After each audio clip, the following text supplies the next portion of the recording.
A ver, nos hemos puesto a pensar por qué el mundo en que vivimos es, por un lado, súper conectado y por el otro tan profundamente desigual. Hoy vamos a hacer precisamente eso, un viaje para desentrañar las raíces históricas de este sistema, un recorrido que nos llevará desde la revolución industrial hasta la globalización que es nuestro día a día.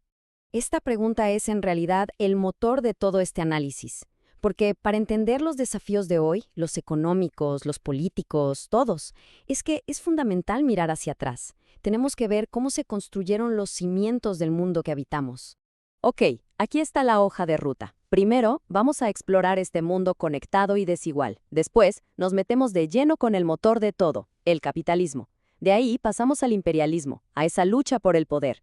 Luego, conectamos con el legado actual de la globalización. Y cerramos con una reflexión. ¿Qué futuro construimos con todo esto? Arranquemos. Empezamos con la primera sección. Para entender el presente, lo primero es aceptar que sus bases no se pusieron ayer, sino hace siglos. Y esta es la idea central para empezar.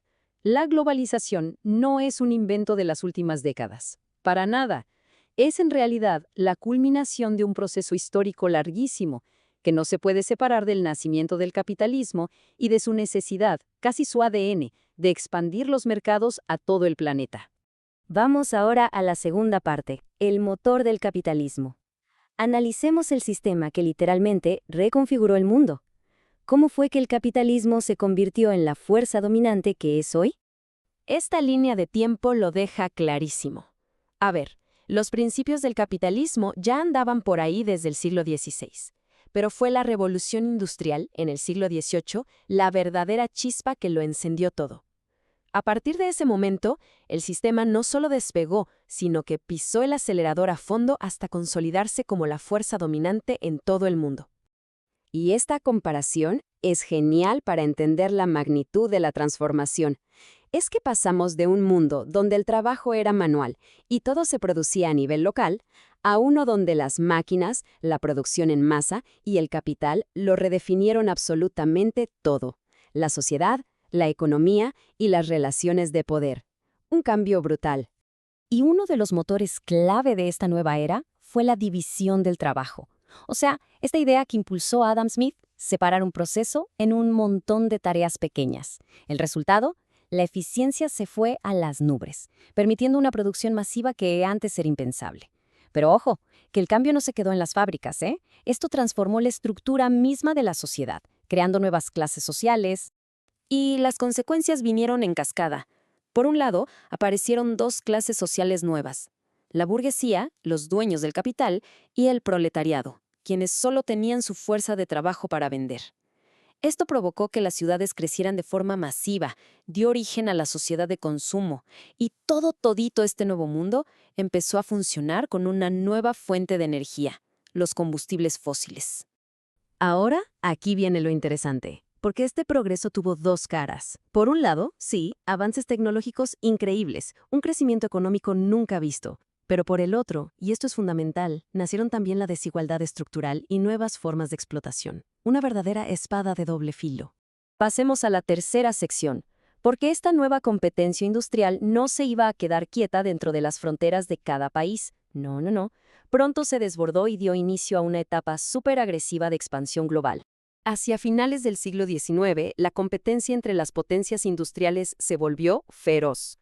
Sus fábricas necesitaban un flujo constante de materias primas baratas y además necesitaban desesperadamente nuevos mercados donde vender todo lo que producían. La respuesta a esta presión fue el imperialismo, la conquista y el control de territorios por todo el mundo. La lógica era bastante directa, la verdad. Se trataba de asegurar los insumos, de expandir los mercados y, claro, de ganar poder geopolítico frente a los rivales. Esta dinámica convirtió al mundo entero en un gran tablero de ajedrez, donde las potencias movían sus fichas para sacar ventaja. Y bueno, era de esperar que tanta tensión en algún momento explotara. Y así fue, no es ninguna coincidencia.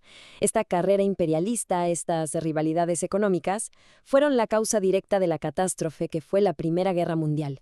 Un conflicto que, por cierto, cambió el mapa y el sistema global para siempre. Y en todo este nuevo orden mundial, ¿cuál fue el papel de América Latina? Pues a nuestra región se le asignó un rol muy específico, ser la proveedora de materias primas. Nos insertamos en la economía mundial exportando café, banano, minerales, consolidando así una dependencia económica de los centros industriales que, seamos sinceros, en muchos sentidos todavía persiste. Muy bien, demos un salto en el tiempo hasta nuestra era. Vamos a conectar todo este pasado histórico con el mundo globalizado en el que vivimos hoy. La globalización de hoy es, básicamente, interconexión a una velocidad que nunca antes habíamos visto. Está impulsada por la tecnología digital, el comercio, las finanzas globales.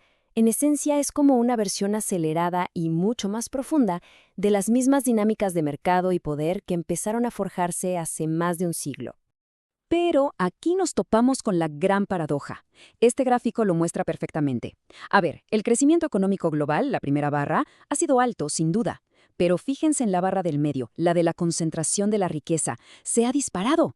Y mientras tanto, la tercera barra, la de la reducción de la pobreza, avanza a un ritmo lentísimo. Esto rompe por completo esa promesa de que la globalización, por sí sola, iba a repartir el bienestar para todos. Y para las economías como las de América Latina, este ciclo de dependencia se ha mantenido e incluso reforzado. El modelo de exportar materias primas y depender de la tecnología y los mercados de afuera crea una vulnerabilidad estructural, una que hace pero muy difícil romper con los círculos de pobreza y exclusión. Un caso como el de Costa Rica lo ilustra a la perfección. Por un lado, claro, una economía abierta nos da acceso a un montón de productos y tecnologías globales. Pero, por otro lado, esa misma estructura económica no logra resolver problemas de fondo como el desempleo o una desigualdad que no para de crecer. Ahí se ven claritas las contradicciones del modelo actual. Muy bien, ya recorrimos la historia. Ahora, en esta última sección, vamos a reflexionar un poco sobre qué significa todo esto para el futuro. Vamos a resumir todo en 3 ideas clave. Primera, la globalización no apareció de la nada, sus raíces son históricas y profundas. Segunda, el capitalismo es un motor potentísimo para el crecimiento, pero su diseño también genera desigualdad estructural. Y tercera, y quizá la más importante para nosotros, esto le deja a América Latina un desafío enorme: cómo construir un modelo de desarrollo que sea de una vez por todas más justo y sostenible.